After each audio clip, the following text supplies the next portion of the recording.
കൊച്ചി നഗരഹൃദയത്തിൽ പോലീസിന്റെ പ്രത്യേക combing operation നടക്കുകയാണ്. കടകൾ അതോടൊപ്പം തന്നെ ലോഡ്ജുകൾ ഉൾപ്പെടെയുള്ള ഇടങ്ങളിലെത്തി പോലീസ് സംഘം പരിശോധന നടത്തിക്കൊണ്ടിരിക്കുന്നു.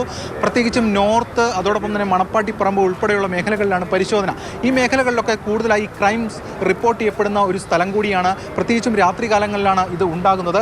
അതുകൊണ്ടാണ് പോലീസ് വിവിധ വിഭാഗങ്ങളായി തിരിഞ്ഞുകൊണ്ട് പരിശോധനയ്ക്ക് നേതൃത്വം കൊടുക്കുന്നത്. ACP VK രാജുവിന്റെ നേതൃത്വത്തിലുള്ള പോലീസ് സംഘമാണ് പരിശോധനയ്ക്ക് ഇറങ്ങിയിരിക്കുന്നത്. ഇവിടെ ആന്റി സോഷ്യൽസ് തമ്പടിക്കാൻ കൂടുതൽ സാധ്യതയുള്ള സ്ഥലങ്ങളും അതുപോലെ തന്നെ ക്രൈമുകൾ ഏറ്റവും കൂടുതൽ റിപ്പോർട്ട് ചെയ്യപ്പെടുന്ന ഏരിയകളാണ്. ഇവിടെ ജനങ്ങൾക്ക് സമാധാനപരമായിട്ട് ഈ ഏരിയയിലൂടെയൊക്കെ രാത്രിയും പകലും സഞ്ചരിക്കാനുള്ള ഒരു സാഹചര്യം സൃഷ്ടിക്കുക എന്നുള്ളതാണ് ഞങ്ങളുടെ ഒരു സ്പെഷ്യൽ കോമ്പിങ്ങിൻ്റെ ഉദ്ദേശം.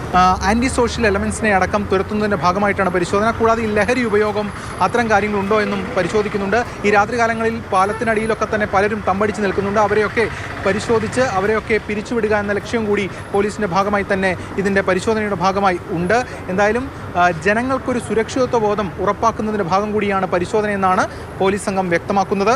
ആലുവയിലും ഇത്തരത്തിലുള്ള പരിശോധനകൾ നടന്നിരുന്നു. സ്പെഷ്യൽ പരിശോധനകളാണ് ആ ഭാഗത്ത് നടന്നത്. അവിടെ 89ഓളം കേസുകൾ ഈ ലഹരി ഉപയോഗവുമായി ബന്ധപ്പെട്ട് രജിസ്റ്റർ ചെയ്തിട്ടുണ്ട്.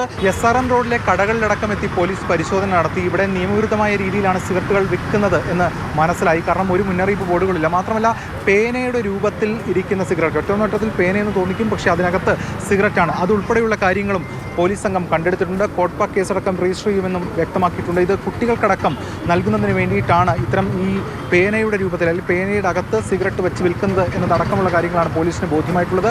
വിശദമായിട്ടുള്ള അന്വേഷണം ഇക്കാര്യങ്ങളടക്കം ഉണ്ടാകുമെന്നാണ് പോലീസ് സംഘം അറിയിക്കുന്നത്. ക്യാമറമാൻ മൽഘോഷിനൊപ്പം S. ഷാഗിൻ, മാതൃഭൂമി ന്യൂസ്, കൊച്ചി.